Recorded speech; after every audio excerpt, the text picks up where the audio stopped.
स्वामी जी, व्यवहार में कैसे बदलाव आता है, अब आज के इसकी बाद मैं भी आश्वस्त हूँ। इसकी एक छोटी सी मिसाल पेश करते हुए मैं आगे बढ़ जाऊंगा अगले सवाल की तरफ। स्वामी जी, माँ अपने बच्चे की परवरिश के वक्त किसी एक सवाल के जवाब में उसका हर बार का जवाब और नर्म और डिटेल्ड हो जाता है। बच्चा पूछ रहा है ये क्या है, माँ कहती है ये गाय है बेटा।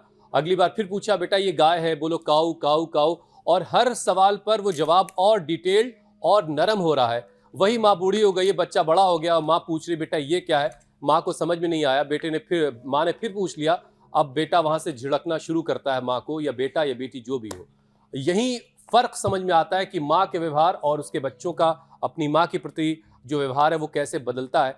और आज के दिन की कोशिश हमारी यही है कि हम एक बार फिर से उस एहसास को जिंदा करें जो हम सब के अंदर कहीं किसी कोने में शायद खो गया है, दुबका हुआ है, कि माँ के प्रति हमारी जिम्मेदारी क्या है।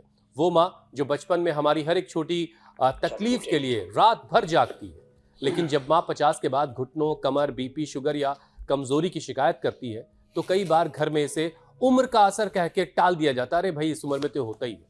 क्या यही सबसे बड़ी गलती हो रही है स्वामी जी? 50 के बाद माँ की सेहत का चेकअप, उसके खान पान का ख्याल, एकदम ठीक और कहा आपने। योग को परिवार की प्राथमिकता कैसे बनाया जाए? कृतज्ञता, अनदेखापना और ये जो टाल मटोल करने की आदत है, संसार में सबसे बड़े दो ही दोष है, ईगो एंड इग्नोरेंस।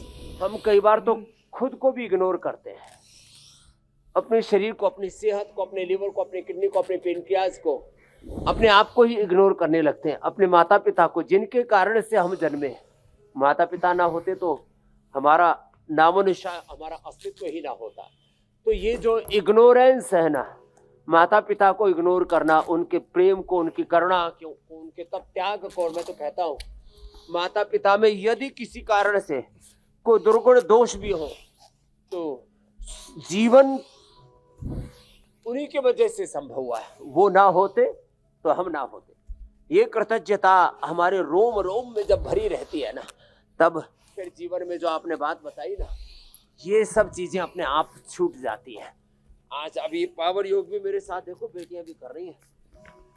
कहाँ तो शुगर से ये ढह गई थी, अब तो मजबूत हो गई है बिटिया। मैंने इनको विनोग्रेट भी दे दिया और मजबूत कर दिया है। अश्वगंधा शतावर भी और खाना, तगड़े हो जाएंगे। जाओ आप, बात अच्छा। दोनों बेटियों के लिए ताली बजाओ पहले, प्रिंसी के लिए भी और नेहा के लिए भी। चाह तो आज पावर योगा हमने बीच में करा दिया है। सब माँ बहन बेटियों को, लोग माताओं को अबला कहते हैं। अरे मैंने कहा अबला नहीं, ये बहुत बड़ी बला है। तो देखो बल है इनमें, ये करो ऐसे। तो इग्नोर ना करें किसी को भी, मत हंस कभी किसी पे, न सता कभी किसी को, न जाने कल को तेरा क्या हाल हो यहाँ पर, सांसों का क्या भरोसा, रुक जाए कब कहाँ पर, प्रभु का तो नाम जप ले, वही आसरा यहाँ पर। माँ की ममता, माँ का प्रेम, माँ की करुणा को अब कोई इग्नोर नहीं करेगा, कोई कृतज्ञ नहीं रहेगा।